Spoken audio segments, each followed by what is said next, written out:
Welcome, friends, to a special edition of our Landmark of Prophecy series. And we're very glad that you're joining us. Those of you who may be watching right now live on television or via the internet. We received some emails and Facebook reports of people who are tuning in from around the world. And it's always very humbling and encouraging to know that. I want to welcome also our audience here in Albuquerque. I sort of claim New Mexico as one of my homes because we lived here for a few years, still have family here, and it's a delight to be with you. Glad you've decided to join us this morning and are very thankful that you're here. This morning's presentation is going to be a little unique from the regular Bible studies that we do where we follow a lesson.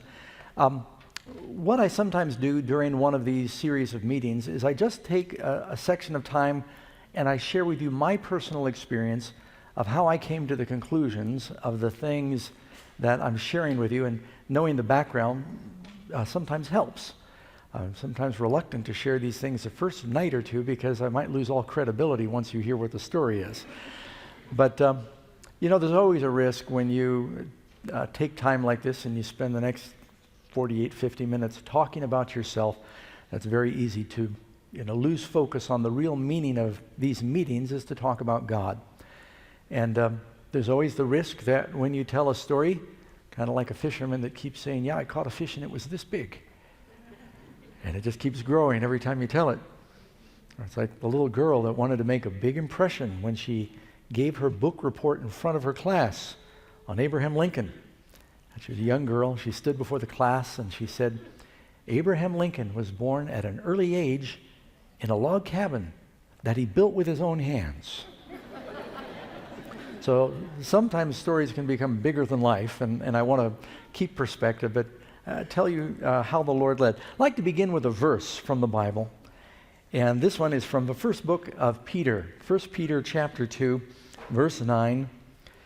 But you are a chosen generation, a royal priesthood, a holy nation, his own special people, that you might proclaim the praises of him who called you out of darkness into his marvelous light. And that would be my goal, to talk about the one who called us out of darkness into his marvelous light. And I really did live a life of darkness before I learned the truth from the Bible. Now, what I'm sharing with you isn't a book, and I'm just always shocked that the Lord blessed them and how well the book did.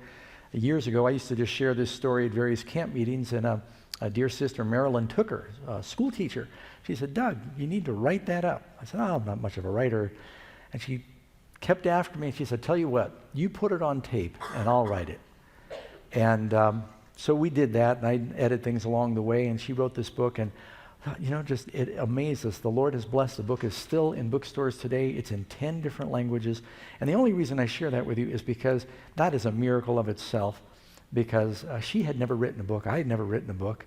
And God has used it to bring so many people to the Lord. We just praise him for that. It's called The Richest Caveman. And the theme of what I'd like to share with you this morning is very simple. The world is looking for happiness, but most of the world is looking in the wrong places for happiness. People think that happiness comes from fame and fortune, from having enough friends or popularity, or from just materialism or physical satisfaction, and those things don't bring real lasting happiness.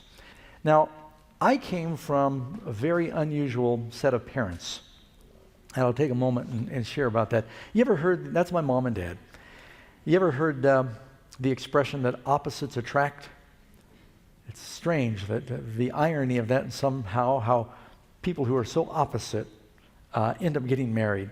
I don't know that it was ever more true than with my mother and my father. My mother was Jewish. My father came from a Baptist background. My mother was a Democrat. My father was a Republican. My mother was born in New York City, and my father was born in a small Oklahoma town. He was a country boy. I mean, they were about as opposite as you could be. And somehow they met in Southern California. They got married. It was the second marriage for both of them. And As a result, my brother and I ended up coming into the world. Just a little bit about Dad for a moment. He was born very poor in Oklahoma. His father died when he was 7 years old, leaving him with 3 younger brothers. Matter of fact, his mother was pregnant with the youngest when his father died. And that happened during the Depression in Oklahoma. Some of you have heard of a story called Grapes of Wrath, and you've heard about the Dust Bowl. I mean, he just lived through that whole thing of coming to California looking for work because there was such poverty during those times. So he made up his mind when he was a young boy, he was working from 7 years old, that he never wanted to be poor again. And he was a very driven man. He somehow got himself through high school and got some lower college experience, did flight training, was very intrigued with flying, knew Amelia Earhart and Charles Lindbergh and some of those people. There was a lot of aviation happening in California back in those days, and Dad became a flight instructor.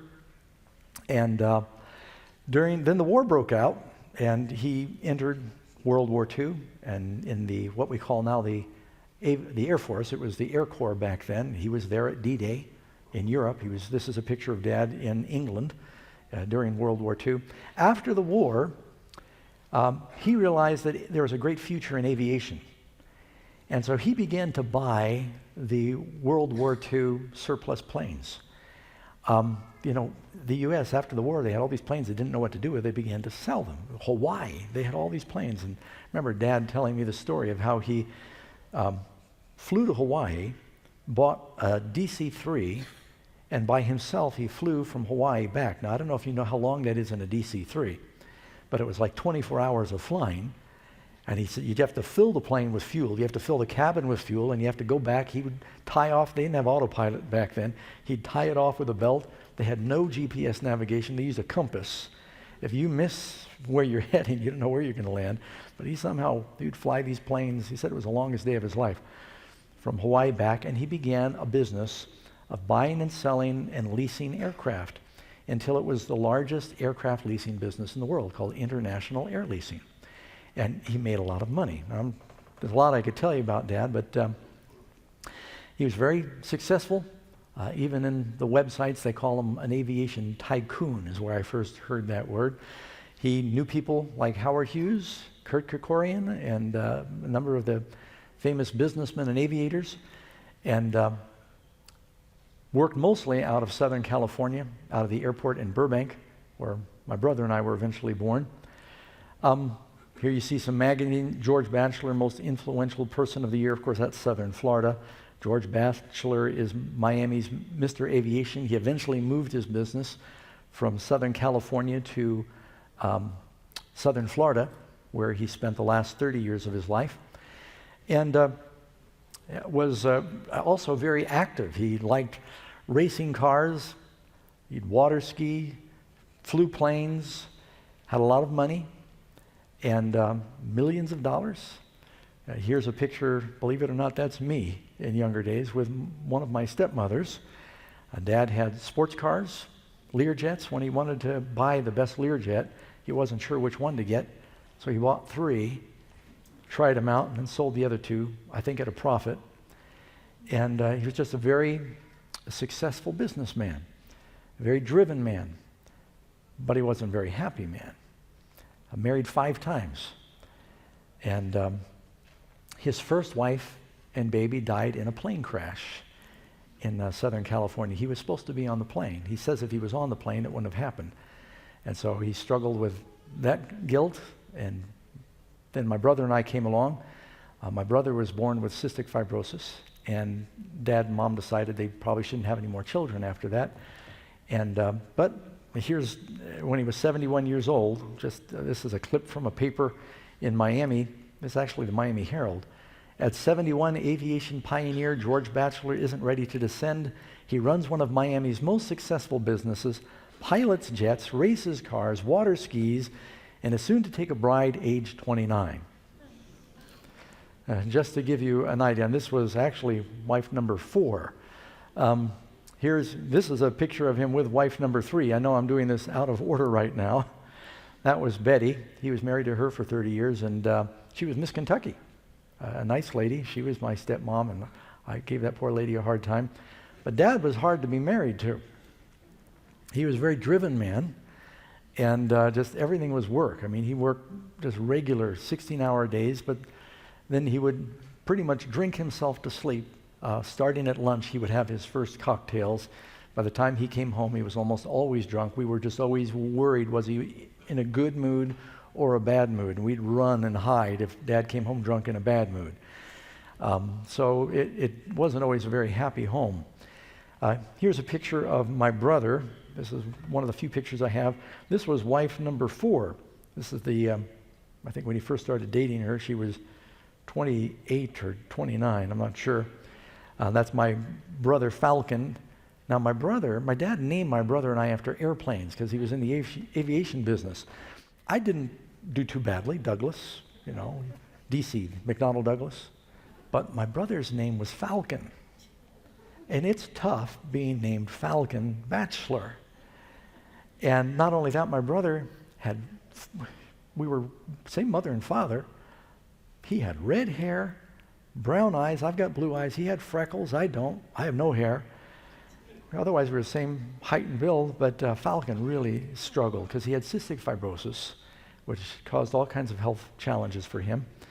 And and my dad, with all of his money, happiness doesn't come from the abundance of things. He had a lot of stress. At times, he employed thousands of people, and he was worried all the time. And what would happen to them? He really cared about the people that worked for him. He wondered, what will happen to them if I lose my work or if something happens to me?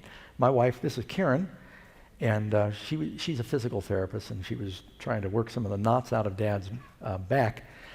But with money, Dad knew a lot of people. He knew a number of presidents because he would make donations when they ran for office, and you get to at least shake their hand and take a picture or make a phone call when you need a favor. And this is my dad with Pope John Paul II. So happens wife number 4, who incidentally passed away a couple of months ago. Wife number 4 was Italian, and she worked something out, and I guess the Pope was having their Jubilee in 2000. Dad said he would pay for the aircraft or something, and so visiting the Pope, I think it only cost him $2 million, and you can get a picture with the Pope too. So I'm just telling you how things really work. And my father was so in awe, he told me, he kissed his ring. I said, Dad, I wasn't like him. I just so in awe when I met him, and he's there in the Vatican with all the pomp and ceremony. And you should have been there, speaking of pomp and ceremony, when my dad got married, the wife number 4, Mary Ann was her name, and my family was invited, and it was really strange, because, now follow me. My wife, even though she looks much younger, my wife is only 6 years younger than me. I'm high mileage, so I look a little older. My father's wife was younger than my wife. But it gets better. Listen to this. My father, when he married Mary Ann, had a brother-in-law that was 11 years old. And my father was 71 or 2 at the time of the wedding. Can you imagine that? Yeah, this is my brother-in-law. But wait, there's more. Get your credit card out now, and we'll double your offer. My father's mother-in-law was younger than me. Now, I know the ladies right now are thinking, how does that work? It's true. It was really strange. We went to the wedding. It was in Miami Beach in the John Deering Museum Mansion. It was a very fancy place, and they had all these limousines were pulling in, and army of valet parkers and people going around with their trays of hors d'oeuvres and drinks, and it's just a very elegant, high-class wedding. Helicopters were flying over the news crew out in the bay just outside of the where the wedding was happening. There on the dock, my dad had his boat. He had a yacht. It was called the Batchelor Party, and the inside of the boat was also very pretty. I think I might have a picture of that somewhere else later. But someone made the mistake. They told our 13-year-old son at the time, his name was Daniel, they said, now Daniel, when you get out there to Florida and you go to this wedding, you make sure and climb up in Mary Ann's lap and say, Grandma, tell us about the good old days. So I said, don't tell him that. He didn't do that, but I think he did call her grandma. It didn't go over very well. But Jesus said, one's life does not consist in the abundance of things that he possesses. Money does not make a very good foundation for happiness. My dad had, and about the time he died, he had a mansion right on the water there in Miami Beach. It sold for millions. Rolls Royce. Stepmother had Ferraris. I mean, he had all the toys, airplanes, race cars, and he would drink himself to sleep every night. And so when I meet people that think, oh, if I could just make more money, I'd be happy, I thought, oh, you really think so? It doesn't work that way. Jesus said, do not lay up for yourself treasures on earth where thieves break through and steal, and moth and rust does corrupt, because these things just don't last. They don't bring happiness. And you can't take it with you. You have never seen a hearse pulling a U-Haul, have you? It's like Job said, naked I came into the world, and naked I go. And I remember standing by my father's grave in Oklahoma. He was buried by his parents, and that's all you get. If you don't have Jesus, you can't take it with you. So now I'm going to switch over to talk about Mom for a minute. Very different. Mom was Jewish. Her maiden name was Tarshish. And she was born in New York City. She went to California with her family when she was young. They were looking for a better life, and Mom really was intrigued with wanting to be famous. She was very, in my opinion, she was very good looking. Obviously, I didn't take after my mother. But she was very talented. She could sing. She taught herself to play the guitar, to play the piano. She just had a lot of natural ability. Loved to be up front. She got it from my grandfather. Do any of you remember the Gong Show? My grandfather was on the Gong Show and he won. So I have a very unusual family. Did I mention that? As a matter of fact, every member of my family has been on national news for completely different reasons. And so it wasn't uncommon to hear something happened and my family, my brother started a camp for kids with cystic fibrosis, and they did a national news report about that. And anyway, but just an interesting family. She started out as a songwriter, and when she was still in her teens, she was writing songs for Elvis Presley. She wrote 3 songs for Elvis. And through Mom, I actually met him twice. Well, once it was at a concert, but once at a news conference. And Frank Sinatra, you know, as I share my testimony, I realize the younger crowd doesn't even know who I'm talking about anymore. Frankie Avalon. Anyone remember Andy Williams? He passed away a couple of years ago, and one of the news pictures they showed of Andy Williams, he was on the stage singing a song that Mom wrote, and he allowed Mom to dance, and I captured that picture off the internet. And it was a song called Pardon Me, Haven't We Met? And so she was involved in Hollywood. A lot of it was songwriting. But then beyond that, Mom, she really became famous. She was an actress. Any of you ever see the 10 Commandments? Yes. Whenever we watched it with our kids, we'd say, there's Mom. She had a little part as a slave, and she goes by. You can't see her, but... So she had small parts in some big movies with Charlton Heston and Yul Brynner, because she actually did 2 movies with them. But most of it was as a film critic. She wrote plays that were on off-Broadway plays, actually. And she became very successful. She actually was the president of the Los Angeles Film Critics. That's a very powerful position. Because when you're in that position and you give a good rating to a movie, some of you have heard of Good Morning America. Mom was the film critic on Good Morning America that gave the report. She replaced Rona Barrett.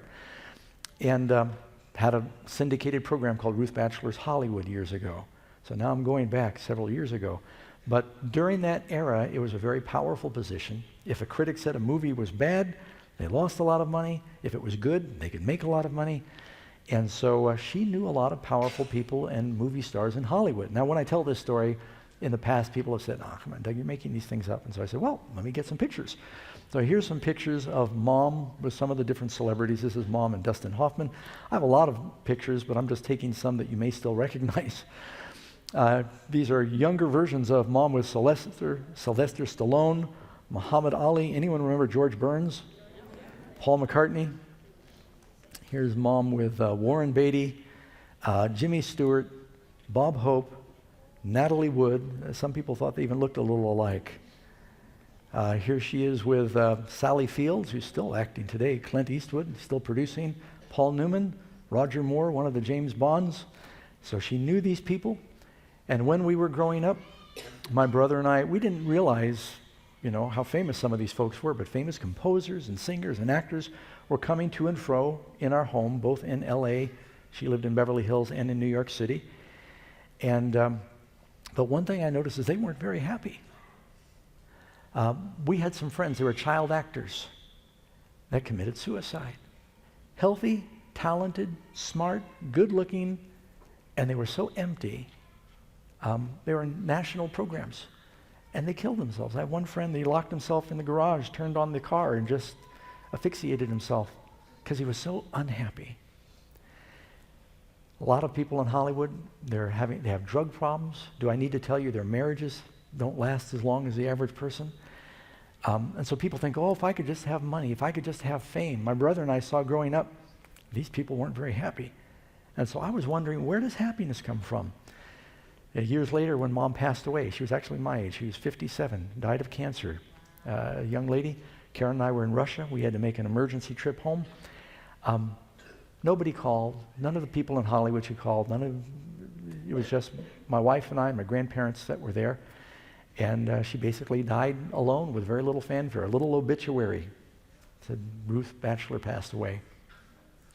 So it's all an illusion. It doesn't really mean anything. Movies and television, it just creates an illusion because you multiply an image. But they're just normal people, and they struggle. Now, I grew up mostly in New York City. I'm born in Southern California, in Burbank. I grew up, Mom moved to New York City after she divorced Dad. People were amazed the marriage lasted 6 years. I was 3 years old when they divorced. Bounced around between my grandparents, my father, and my mother. They didn't know what to do with us because Dad was so driven, Mom was so driven that they'd send us to summer camp. Ever since we were very young, any type of boarding camp or something to get us out of the home, they sent us away because they were so busy with their careers that we just kind of felt like we were in the way. And that's actually my brother and I in a couple of summer camps we went to. The gentleman in the picture is one of Mom's boyfriends. She actually went with that fella. He was the president of Mainstream Records. Robert Shadd went with him for about 20 years. Never did marry him. First military school I went to, I was 5 years old. In Southern California, called Black Fox, spelled F-O-X-E, Military Academy. Some of you have maybe heard of Gene Wilder, Larry Hagman. They both went to Black Fox. The second military school I went to was New York Military Academy, and that's what this is a picture of, sometimes known as NEMA.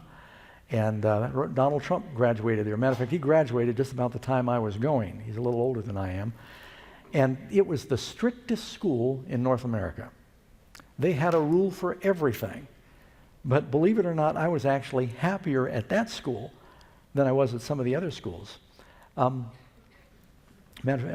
here with one of my friends. The fellow standing next to me in that little picture, I hadn't seen him. I'll just tell you his name is Bobby. I won't tell you any more than that. I hadn't seen him in 40 years. He saw one of our television programs and he called the office, said, "Tell Dougie to give me a call. Tell him it's Bobby." And sure enough, I called. We got together in Florida, and boy, he lived a very interesting life. He was with Ronald Reagan when he was shot. He went to military school and just ended up having a very interesting career. But I went to 14 different schools between living in Miami, California, went to school in Maine, New York City. Part of the reason is because Mom and Dad were changing custody. Part of the reason is because I was getting in trouble and they kept changing me from school to school. And I went to public school, public schools, Catholic schools, Jewish schools, military schools. I didn't complete the 9th grade, and I went to 14 different schools, just to give you an idea of how I bounced around and why I'm confused at times. And it didn't help that Mom and Dad they both had problems. Dad had a drinking problem. Mom used drugs. And I remember one day when I was 13 years old that Mom said, well, eventually, Doug, I know that you're going to try these things. I just assume you did it at home. And so she rolled a joint and she smoked pot with me. And it became a more common occurrence Mom was so bold about it, she actually took a picture of it once. Very common occurrence in our home, 2-3 times a week. Mom and I would smoke pot or hashish, eat ice cream. And she said, I just want you to do it at home. Well, it didn't stay at home. And so I started getting into all kinds of trouble.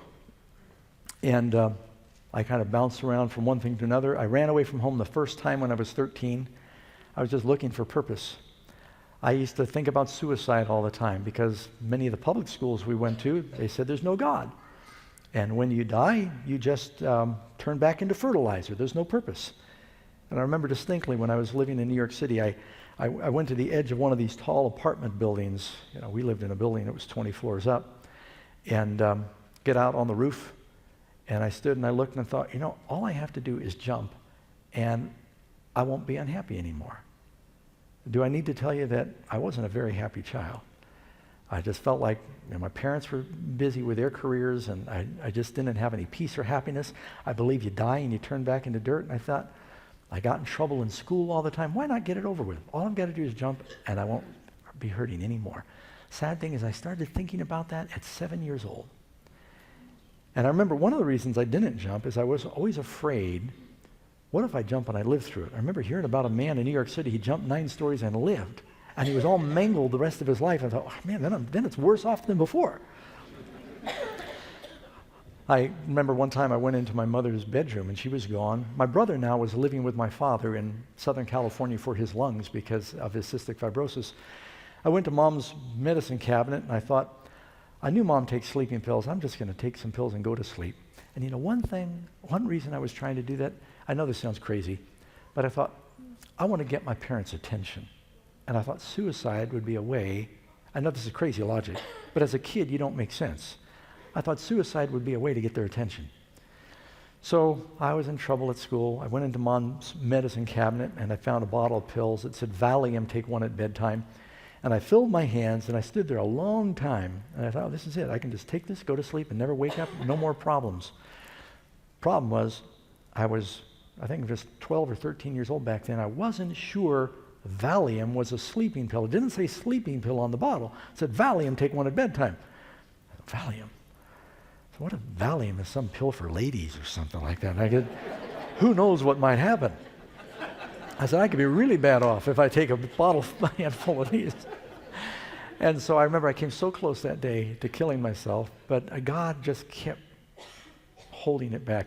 One thing that helped me, I have an insatiable curiosity, and I thought, if I kill myself today, something really interesting is bound to happen tomorrow, and I'll miss it. And so I was able to postpone my suicide one day at a time because of curiosity for years. Years later, I remember when Mom turned 40, she called me up, she said, Doug, I realize that my beauty and talents are fading, and I'm just thinking an end in my life. And I said, Mom, let me tell you how I dealt with that. At this point, I was a Christian. I said, you lose all your options when you commit suicide. You never know, it might get better tomorrow, and you'll never find out if you kill yourself. So just take it one day at a time. And years later, she said, that really helped me. So I began to think, why kill yourself by doing something boring like jumping off a building or taking a handful of pills? I heard a beer commercial, and it said, you only go around once in life. Get all the gusto you can. I wasn't real sure what gusto was, but I thought, well, that sounds good to me. I'm just gonna have as much fun as I can, and I'll kill myself having fun. And so I just began to live a very wild life with abandon. When I was living with Mom, I was already using drugs at home with Mom, and I found out where her stash was, and one time I got stopped by the police on the street. I had a skin diving knife under my bell bottoms. Your bell bottoms back then. And the police brought me to my mom's door. By the way, who lived right upstairs from us was Lloyd Bridges and his boys, Bo Bridges and Jeff Bridges, in our apartment. And I just mentioned that because he was famous for his sea hunt scuba diving. So I used to go scuba diving in Florida. I brought my diving knife to New York, put it on my bell bottom, showing off to my friends. Someone told the police. Police brought me home. They knock on the door. My mom looks through the peephole. She sees the police. She goes and throws all of her drugs down the toilet. She opens up the door, and they said, we just want to bring your son back, and here's his knife. We're not going to take it from him. Make sure he never takes this outside again. Oh, man, I was in so much trouble. Not because the police had arrested me, but because Mom had just flushed maybe thousands of dollars worth of marijuana and hash down the toilet. So that was the way we were living back then. And so I already knew about that side. When I was living with Dad's specialty was alcohol. He lived on a mansion in Southern California with a butler and a maid, and he had a complete bar in the house, stocked better than some city bars. And my friends and I, we would drink, and I was getting into a lot of trouble.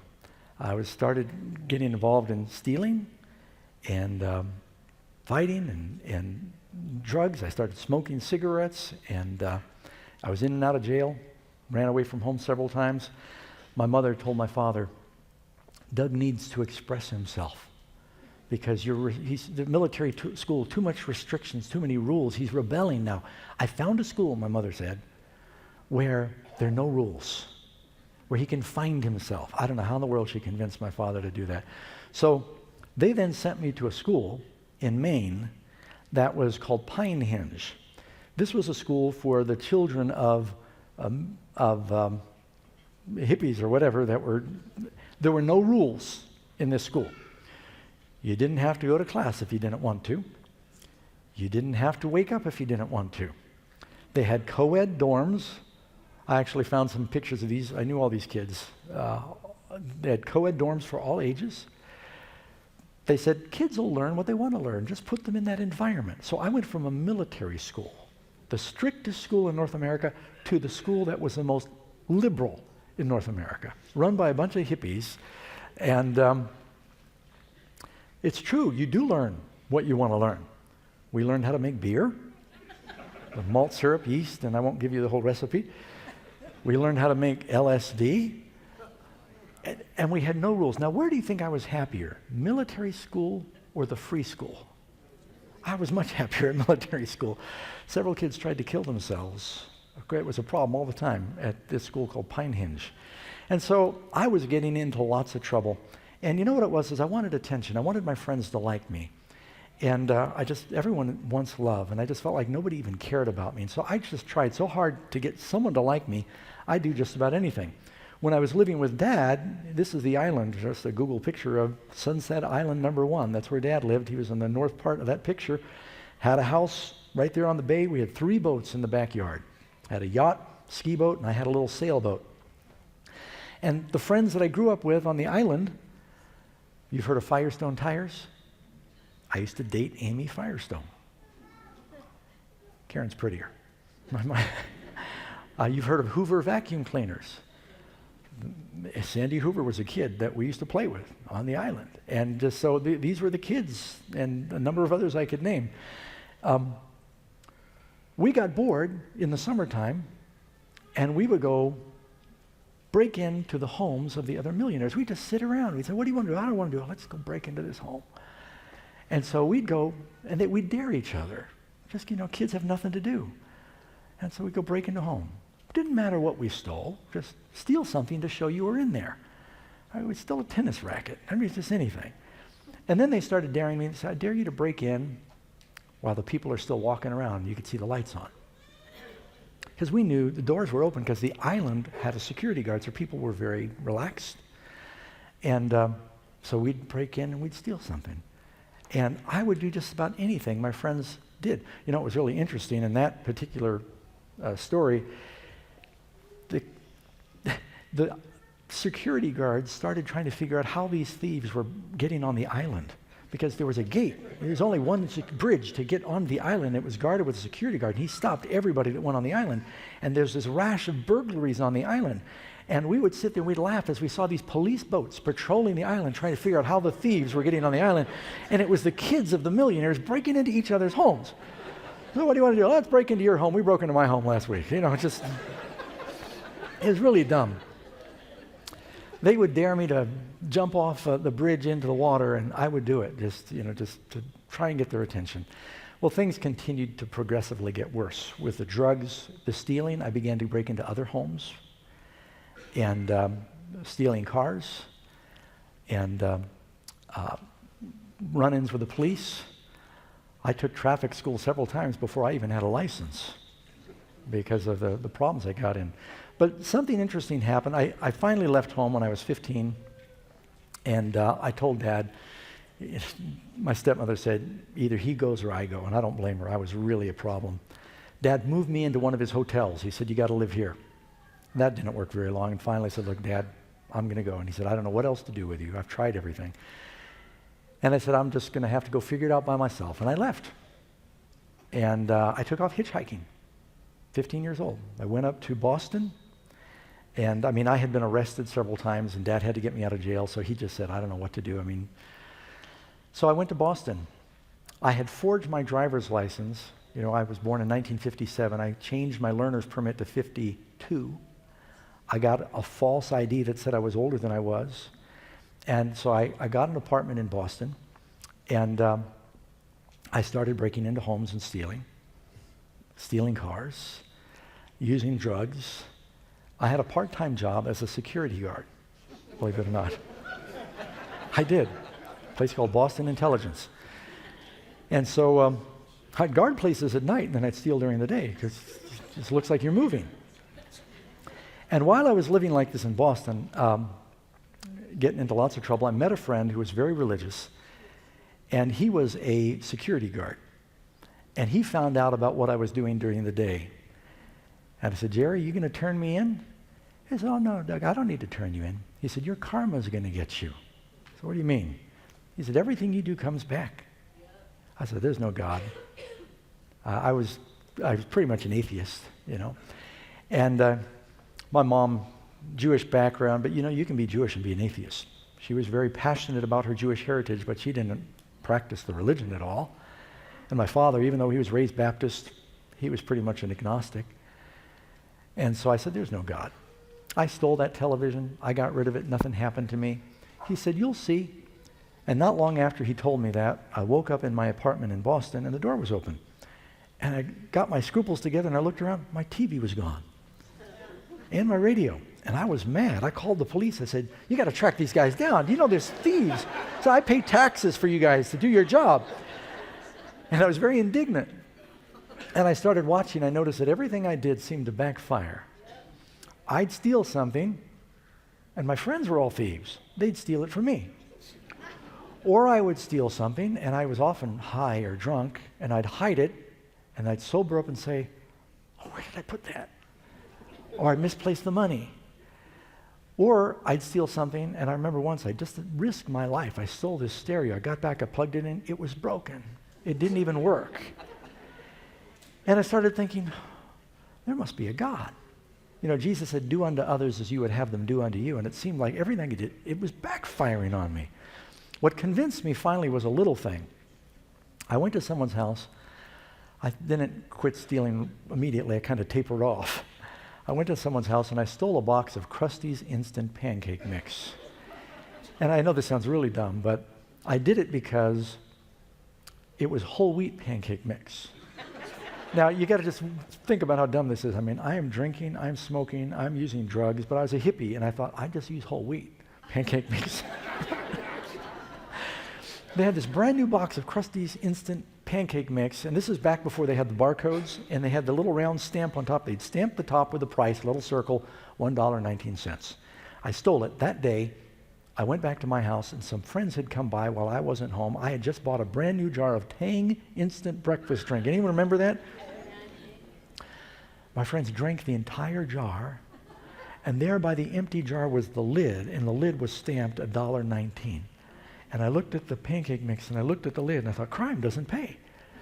I started thinking, there must be a God. So I began to search.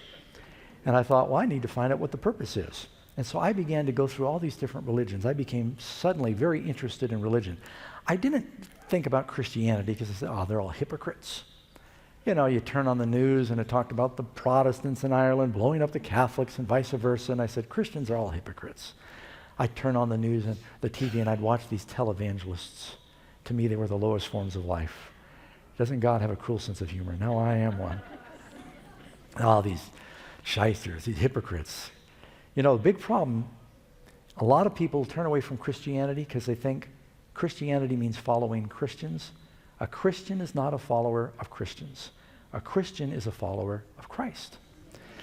So I started getting into all these Eastern religions and got involved in transcendental meditation and Buddhism. That's back in the days of the Beatles, and everybody was meditating, and the Eastern religions were very intriguing in America.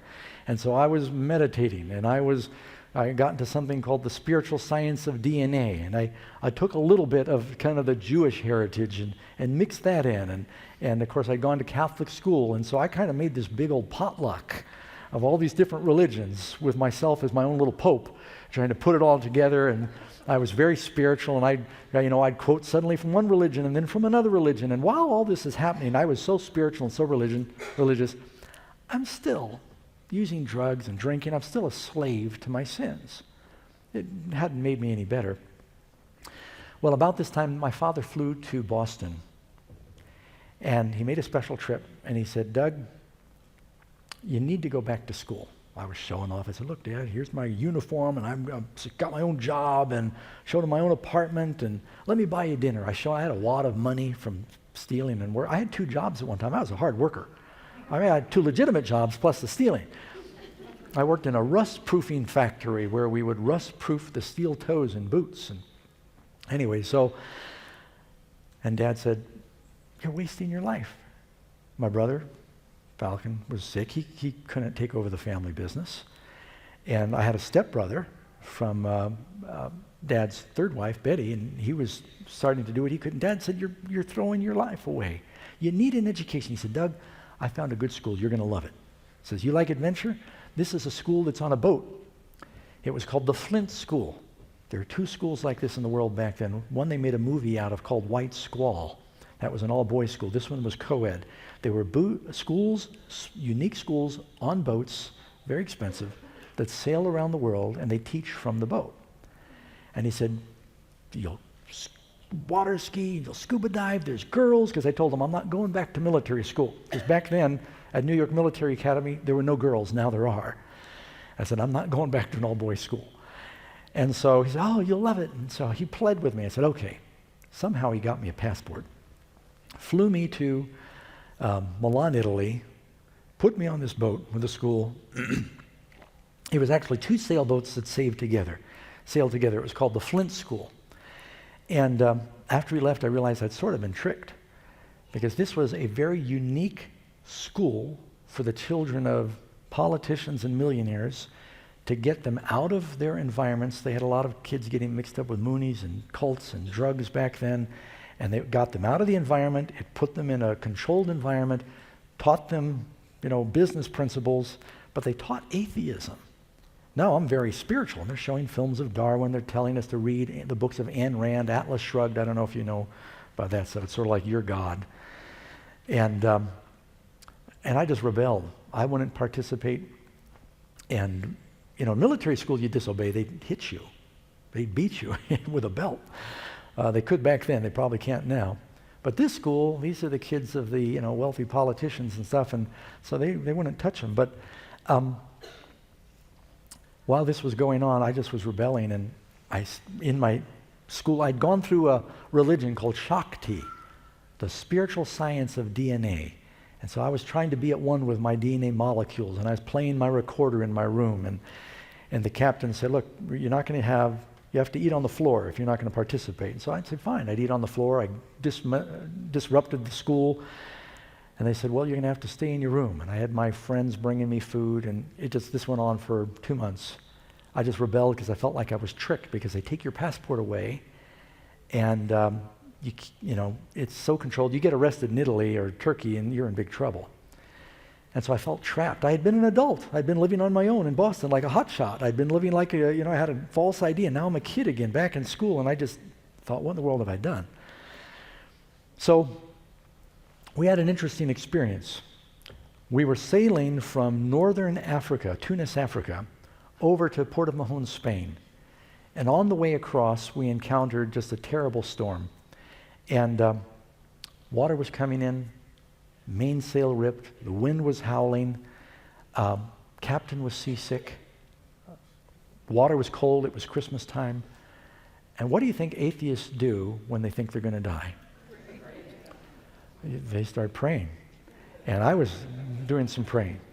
And you make promises. You all know what you're doing wrong when that happens. And so, of course, fear is the wrong reason to serve God. As soon as the storm was over, we forgot all about the prayers and the promises.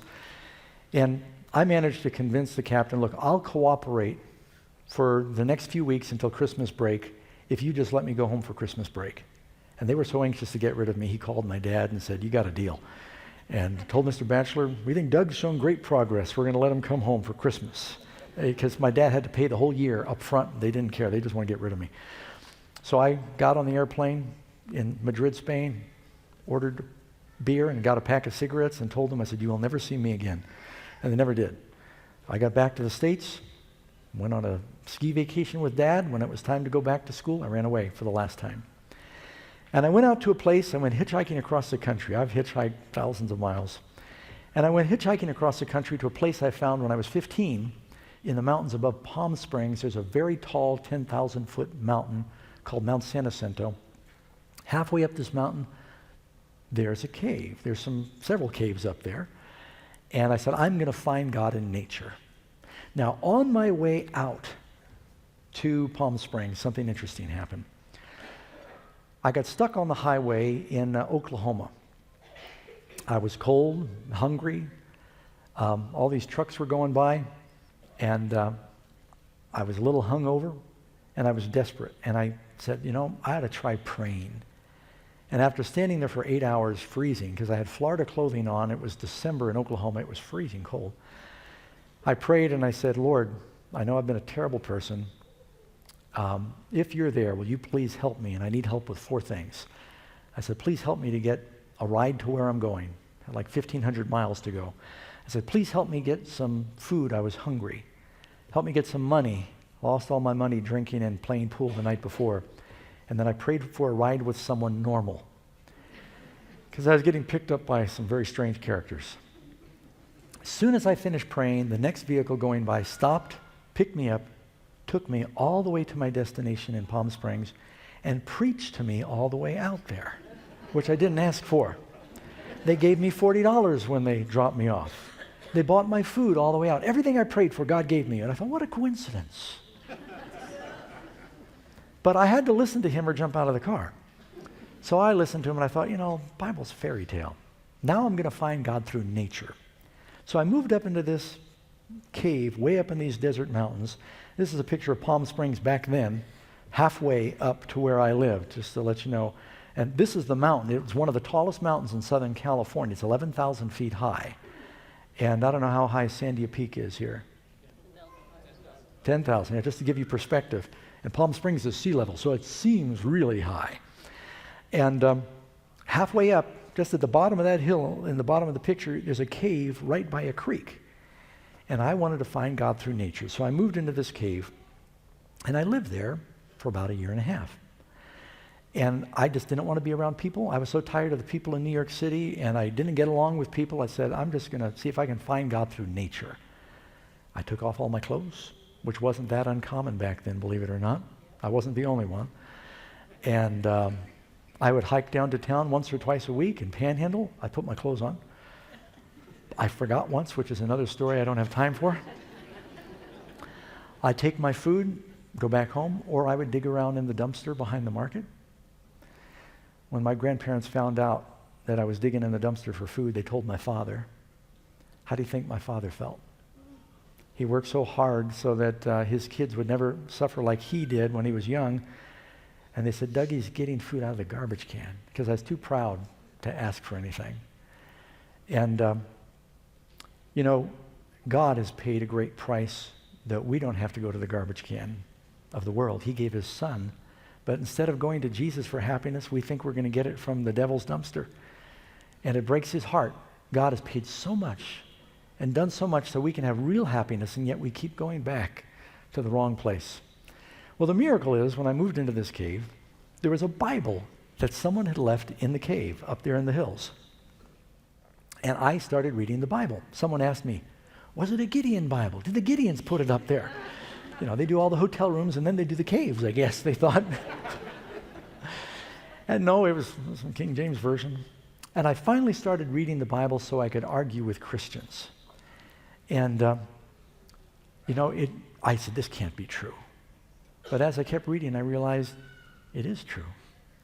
And I thought, what have I got to lose? I read in the encyclopedia, it says Jesus really lived. And I thought either Jesus was crazy, or he was a liar, or he's the Lord. I think C.S. Lewis said he's either lunatic, liar, or Lord. Those are your only choices when you come to Jesus. He really lived. We know what he taught. He was either a great deceiver, and I couldn't accept that, or he was insane. I was amazed when I was reading the Bible how often I would read things in the Bible and go, oh, handwriting on the wall. That's where that comes from, the Bible. Turning the other cheek. Oh, Jesus said that. Don't throw the first stone. Oh, I had no idea. Jesus said, I'd heard these things all my life. I had no idea they came from the Bible. I finally said, he didn't lie. He wasn't crazy. Maybe God did become a man to save us, and that there's a purpose for our lives. So up there in the cave, I finally decided, I've tried everything else. I got on my knees. I said, Lord, I'm a mess. Will you come into my heart and give me some purpose for living? And I was as far away from God as a person can be. I'm running around naked up in the mountains. I'm eating out of garbage cans, using drugs, smoking, lying, stealing. I was a big zero. And I said, Lord, will you give me some purpose for living? And I felt him forgive my sins. He came into my heart, and everything began to change. Not all at once, but things began to happen. One quick story before we run out of time. I was so excited about the gospel and the changes God was making in my life. I said, Lord, I'm willing to tell people, but I'm a hermit. I don't know how that's going to happen. But I feel like you're wanting me to teach and preach others about you, because I was so excited. I said, you're going to have to let me know. Not long after I prayed that prayer, I called my mom in Beverly Hills. She said, Doug, you're never going to believe this, but I had lunch with someone from NBC. They want to fly up to your cave in a helicopter and interview you. Right after I prayed and said, Lord, if you want me to witness for you, you let me know. This is a picture of my mom at my cave. She flew up in a helicopter. They did a national interview. It was all over the country that day. My friends in jail said they saw it 3 times in one day. And so from that time to this, God just opened doors for me to be sharing with other people. He has a plan for your life. This is a picture of, I've been back to the cave several times over the years. This is our son Micah. When he was like 7 years old, he hiked up there with me. So this is the waterfall in the pool right outside my cave. Went back up with the whole crew. That's Karen in the middle with Stephen. And went back one year, and I actually brought another Bible and I left it in the cave, just in case, kind of a little sentimental thing that I did. But my immediate family's all passed away. My father, my mother. I was with Mom when she died. I was with my brother when he died. And I remember I was out walking with my brother one day. Falcon went to school. He got a college education. He tried to work for Dad as long as his health would permit. And you can tell I'm the black sheep of the family. This was at my brother's wedding. I kind of had to come out of the cave, and you could tell. And I was walking with my brother one day, and he said, Doug, you're lucky. And I thought, wow. I said, you've got the house in Miami Beach on the water. You've got the boat. You've got the new cars. You've got all the things that the world wants. He said, Doug, you're lucky. He said, I'd give everything I have if I could have your lungs and live a little longer. He said, God isn't fair, my brother said. He said, I'm so smart, but I'm sick. And he said, you're so healthy, but you're stupid.